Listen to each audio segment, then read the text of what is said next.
Morning বন্ধুরা, দেখো আজকে আকাশের অবস্থা দেখো, কেমন বৃষ্টি আসছে দেখো। আমি ছাদে যেতে পারছি না ভিডিও করতে, বৃষ্টি পড়ছে বলে ফোনটা ভিজে যাবে। আজকে 20 তারিখ, 20শে ফেব্রুয়ারি। আকাশের অবস্থা দেখো, পুরো আকাশ কালো করে আছে,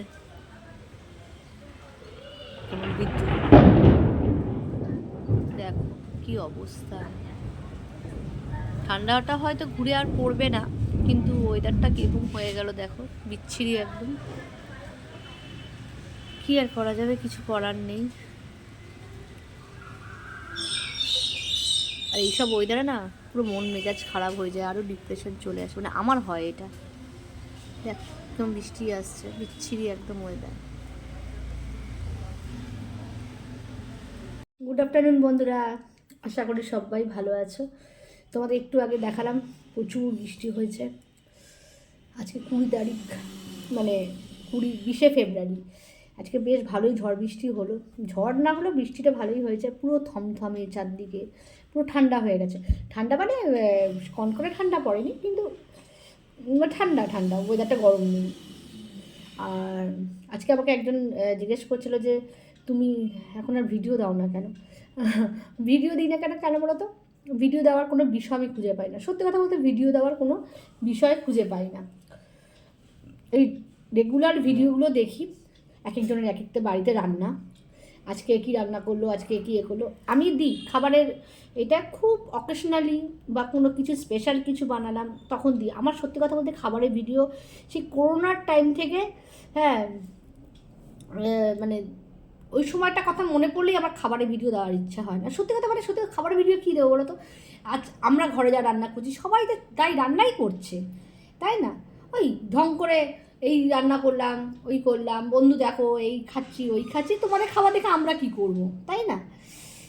স্পেশাল কিছু করলো বা স্পেশাল একটা কিছু ডিশ হলো বা বাড়িতে একটা অকেশান থাকলো, সেটা কী রান্না করলাম সেটা আমিও দিই। বা কেক ফেক টুকটাক যখন বানাই, আইসক্রিম রেসিপি দিই, বানাই, সেটা আলাদা ব্যাপার। কিন্তু ওই রেগুলার বেসিসে, হ্যাঁ, ঘরে ভাত আলু সেদ্ধ ডাল ভাত খেলেও দেখাচ্ছে, হ্যাঁ, মাছ ভাত খালে মাংস ভাতও, ফ্রাইড রাইস, চিকেন, যা রান্না করছে মানুষ এখন তাই দেখাচ্ছে। আমি সত্যি কথা, মানে আমি বুঝে পাই না যে ভিডিওটা একটা বিষয়বস্তু থাকতে হবে তো জিনিসটার, যে তোমাদের ভালো লাগছে বা কিছু ইনফরমেশান থাকছে সে ভিডিওটার মধ্যে, সেটা ঠিক আছে।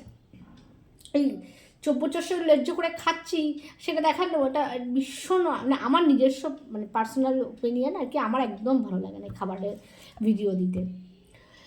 আরে যাকে যেটার জন্য ভিডিওটা করছি দেখো, এইটা আমি কিনেছি, ইউজ করছি, সিটাফিল। দাঁড়াও একবার তোমাদের ব্যাক ক্যামেরা করে দেখাই। সিটাফিল ময়শ্চারাইজিং ক্রিম, ঠিক আছে? এটা তোমার 24-এ তৈরি হয়েছে, 24-এ তৈরি হয়েছে। আর লেখা আছে আর কি যে 29-এ এটার এক্সপায়ারি ডেট, দেখতে পাচ্ছ? 29 না, সরি 27, মানে 24-এ তৈরি হয়েছে, এই 24-এ তৈরি হয়েছে আর 27-এ শেষ হচ্ছে, মানে এক্সপায়ার করছে। আর এটার অরিজিনাল দাম হচ্ছে 629 টাকা, কিন্তু আমি অফারে, ওই নাইকাতে অফার দেয় তো, পিঙ্ক সেল থাকে, ওখান থেকে নিয়েছিলাম। কত দাম নিয়েছে, 500 কত টাকা নিয়েছে আর কি। ঠিক আছে, তোমরা একটু সার্চ করে দেখে নেবে, ঠিক আছে? এই দেখো ময়শ্চারাইজিং ক্রিমটা, এটা হচ্ছে ড্রাই টু নর্মাল আর সেন্সিটিভ স্কিন, মানে যাদের ড্রাই থেকে নর্মাল, অয়েলি স্কিনে ইউজ করা যাবে না। ড্রাই টু নর্মাল স্কিনে তোমরা এটা ইউজ করতে পারো। যাদের প্রচণ্ড ড্রাই তারাও কিন্তু এই ক্রিমটা একবার ইউজ করে দেখতে পারো, এটা কিন্তু ভীষণ ভালো, ঠিক আছে? এই সিটাফিল তোমরা ওষুধের মেডিসিনের দোকানেও পেয়ে যাবে। দামটা হয়তো এক্সপেন্সিভ, কিন্তু পরিমাণে খুব লাগছে, মানে কম লাগে আর কি, খুব অল্প পরিমাণে লাগে আর কি। তোমরা তো জানো দামি জিনিস দেখবে খুব যেগুলো এক্সেস একটু দাম হয় সেগুলো পরিমাণে অল্প লাগে। আচ্ছা, আর এটা হচ্ছে দেখা যাচ্ছে dry to normal sensitive skin, যাদের স্কিনে কিচ্ছু সহ্য হয় না, অনেকের স্কিনে একটু কিছু মাখলে র্যাশ বেরিয়ে যায়, সেটাকে সেন্সিটিভ স্কিন বলে। তারাও কিন্তু এই ক্রিমটা একবার ট্রাই করে দেখতে পারো, যাদের ড্রাই স্কিন প্রচুর র্যাশ বেরোয়, হ্যাঁ, এটা কিন্তু ভীষণ ভালো। দেখো লেখাই আছে hydrate for 48 hours and helps restore the skin moisturiser better, moisture barrier, barrier, আমি চশমা পরিনি, সরি, বেটার বলে ফেলেছি, বেরিয়ার। মানে তোমাকে 48 ঘন্টা হ্যাঁ এই স্কিনটাকে মানে হাইড্রেশন রাখছে, ময়েশ্চারটা লক করে রাখছে তোমার স্কিনে, রিস্টোর মানে লক করে রাখছে আর কি। হ্যাঁ এই হচ্ছে এই ক্রিমটা আমি ইউজ করছি, তোমরা কিন্তু এটা ইউজ করতে পারো। ঠিক আছে, এটা কিন্তু যে কোনো মেডিসিনের দোকানেও পেয়ে যাবে। যাদের এক্সেস ড্রাই বা ড্রাই স্কিন 12.5 মাস তারা কিন্তু এই ক্রিমটা ইউজ করতে পারো। একটু এক্সপেন্সিভ ঠিকই, কিন্তু ক্রিমটা কিন্তু খুব ভালো আর কি, মানে ভালো। সেন্সিটিভ স্কিনের যারা লোক তারাও ইউজ করতে পারো। ঠিক আছে, এই ভিডিওটা তোমাদের আজকে দিলাম কারণ এটা একটা ইনফরমেশান ছিল যে এটা আমি ইউজ করছি, আমার মেখে খুব উপকার হয়েছে। আমার এমনি এত ড্রাই স্কিন নয়, আমি শুধু শীতকালের জন্য কিনেছি আর কি। আমার না একটা বড় প্যাক কিনি, প্রায় 1-1.5 বছর চলে যে কোনো ক্রিম আর কি। হ্যাঁ 1-1.5 বছর চলে, দিয়ে আমি আবার নতুন বড় প্যাক কিনি, সেই ব্র্যান্ড আর কিনি না। মানে আমি নিভিয়া 1.5 বছর ধরে নিভিয়া সফটটা ইউজ করেছি, তারপরে আর নিভিয়াটা ঠিক আছে মাখলাম, এবার সিটাফিল নিই। আমি সিটাফিলটা লাগিও বেশ ভালো। হ্যাঁ প্রোডাক্ট কম ইউজ করো, হাজি বাজি এক গাদা লাগিও না, কিন্তু যখন লাগাবে তখন একটু একটু ভালো প্রোডাক্ট দেখে যেটা তোমার স্কিনে স্যুট করে সেরকম প্রোডাক্ট ইউজ করো।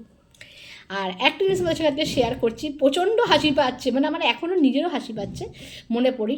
আমি ফোনটা স্ক্রল করছিলাম, হঠাৎ দেখলাম একটা জ্যোতিষী বলছে 25 সালে প্রচুর ডিভোর্স বেড়ে যাবে, চেঁচি চেঁচি বলছে প্রচুর ডিভোর্স বেড়ে যাবে, প্রচুর সুইসাইড হবে, মানে যত নেগেটিভ কথাবার্তা। আচ্ছা তোমরা হয়তো মানে অনেকে এখানে বিশ্বাস করে, এটা যার যার বিশ্বাসের ওপর ব্যাপার। এবার অনেকে লিখেছে বাবা কি করব এই সেই, মানে সমাধান চেয়েছে আর কি। আমার স্ত্রীর সঙ্গে বিশাল অশান্তি, আমার হাজব্যান্ডের সঙ্গে বিশাল অশান্তি। হ্যাঁ আচ্ছা এটা তো জানা কথাই, দিনকে দিন যা পরিস্থিতি হচ্ছে, 25 কেন আগামী 25 বছরে প্রচুর হারে ডিভোর্স হয়ে যাবে। হ্যাঁ এটা তো জানা কথাই। তা সেই সব তোমরা জ্যোতিষীদের কথা একদম তুলনা, যারা মানে জ্যোতিষী বিশ্বাস করো তারা একদম জ্যোতিষীদের কথা কোনোভাবেই বিশ্বাস করো না। বিশ্বাস করো আমি নিজে মানে বলছি, আমার জীবনে আমি এসব খুব একটা কেন মানে বিশ্বাসই করি না। 2-1 বার আমাকে বলেছিল অনেক কথা, মানে তোমার এই হবে সেই হবে, কিচ্ছু মেলেনি, কিচ্ছু মেলেনি। আর জ্যোতিষীদের যদি এতই ক্ষমতা থাকতো না যে তোমার ভাগ্য চেঞ্জ করে দেওয়ারটা, তাহলে তাদের ভাগ্যটা সবার আগে নিজেরা চেঞ্জ করতো, নিজেদের যেটা ভাগ্যে হবে সেটাই নিজেরা আগে চেঞ্জ করতো। হ্যাঁ নিজেরা আজকে সব থেকে পৃথিবীর সুখী মানুষ হতো, তাহলে তাদের জীবনে দুঃখ থাকতো না। ঠিক আছে, তা এটা আমি পুরোপুরি আমার নিজের বিশ্বাসের ওপর থেকে বলছি। জ্যোতিষীদের কথা শুনে বা কোনো মানে এ বললো ওই বললো এইটা করে নিজেদের মধ্যে বিবাদ ঝগড়া অশান্তি নেগেটিভ কিছু ফেলো না। যে কোনো সম্পর্কে বিশ্বাস যদি থাকে, নিজেদের মধ্যে বন্ডিংটা স্ট্রং করার চেষ্টা করো। যে কোনো সম্পর্কে যদি বিশ্বাস ভালো থাকে, কারোর ক্ষমতা নেই, যে তোমাদের রিলেশান নষ্ট করে। ঠিক আছে, নিজেদেরকে ঠিক থাকতে হবে। কোনো জ্যোতিষীর কাছে যেও না, ওই জ্যোতিষীর টাকা পয়সা ভুজুং ভাজুং করে আরও টাকা পয়সা খেয়ে নিয়ে মাঝখানে কোনো কাজের কাজ হবে না। ঠিক আছে, তা আমি সেই জ্যোতিষীর নাম উল্লেখ করতেও চাইছি না। আর অনেক আমি দেখি সেই নানা ধরনের, আমি এক বন্ধুর সঙ্গে গিয়েও ছিলাম, হ্যাঁ আমি নাম বলবো না তাদের অবশ্যই। হ্যাঁ আমার একদমই আমি সব বিশ্বাস করি না। হ্যাঁ বিশ্বাস করি না, কারণ আমি জানি আমার কপালে যেটা লিখে দিয়েছে ভগবান সেটাই হবে, আলটিমেটলি ভগবান যা চাইবে তাই হবে। এর উপরে মানুষ কোনোদিনও কারোর মানে ভাগ্য চেঞ্জ করতে পারে না, জানি না, এটা আমার মতামত, সম্পূর্ণ আমার মতামত। তোমরা হয়তো অনেকেই আছো যে জ্যোতিষী এ করেছে বলেছে আংটি পরো হ্যান ত্যান। হ্যাঁ এর থেকে আমার মনে হয় কর্মটা ভালো রাখতে হবে। কর্মফল আমরা যা করি, আমরা জীবনে যেটা পাই যা করি সেটা কিন্তু সেটার ফলটাই আমরা পাই জীবনে, মানে স্ট্রেট পরিষ্কার কথা। আজকে আমি যা করবো 20 বছর বাদে তার ফল আমি নিজেই ভোগ করবো। সেজন্য কর্মফলটা আমি ভালো রাখার চেষ্টা করি। কর্মফল যদি ভালো থাকে, আর ওপরওয়ালা ভগবানের হাতে সব কিছু ছেড়ে দেওয়া যায়। ভগবান তুমি যা করবে তুমিই করবে, কিছু করার নেই। ফেলার থাকলে সেই ফেলবে, ওঠানোর থাকলে সেই ওঠাবে। অতএব কোনো নেগেটিভ কথাবার্তা, এই জ্যোতিষী বললো যে আজকে তোমাদের ডিভোর্স হয়ে যাবে, আবার একজন বলছে যে সুইসাইড করবে, এই সমস্ত নেগেটিভ কথাবার্তা একদম শুনবে না। আসেও স্ক্রল করতে করতে চলে আসে, সঙ্গে সঙ্গে উঠিয়ে দেবে।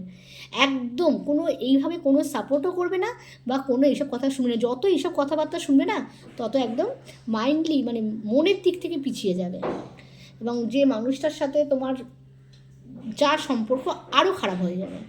হ্যাঁ এইসব নেগেটিভ একদম মনের মধ্যে রাখবে না। যাই হোক তোমাদের সঙ্গে শেয়ার করলাম আজকে। অনেক দিন বাদে ভিডিও দিচ্ছি। আর আশা করি তোমাদের আমার কথাগুলো তোমরা বুঝতে পেরেছো। যদি ভালো লাগে শেয়ার করো, লাইক করো, কমেন্ট করো, সাবস্ক্রাইব করো ভিডিওটাকে, এবং পাশে থেকে অবশ্যই, আমি জানি তোমরা পাশে থাকছো। ছোট্ট পরিবার হয়েছে আমার, একটু একটু করে বাড়ছে। ঠিক আছে, আজকে আমি দেখলাম যে 462 জন আমার সাবস্ক্রাইবার। ঠিক আছে, অসুবিধা নেই।